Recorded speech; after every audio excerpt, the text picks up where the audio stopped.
بسم اللہ الرحمن الرحیم۔ اجامو ایک غریب شخص کا اکلوتا بیٹا تھا۔ 17 سال کی عمر میں قتل کا الزام لگا اور عمر قید کی سزا ہوئی۔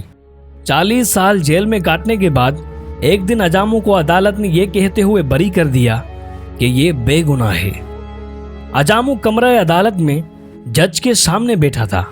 جج نے ان کے آگے ایک خالی ورق رکھا اور ان سے کہہ دیا کہ ان 40 سالوں کے بدلے اس کاغذ پر جتنی چاہے رقم لکھ دے، ریاست آپ کو فوری ادا کرے گی۔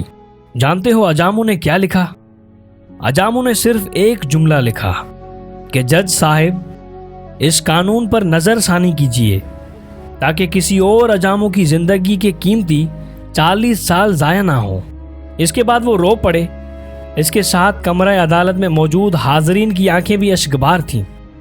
یہ کمرہ عدالت میں اسی لمحے کی تصویر ہے جب اجامو کے ضبط کا بند ٹوٹ گیا۔ ہمیں بھی یہ نظام بدلنے کی ضرورت ہے۔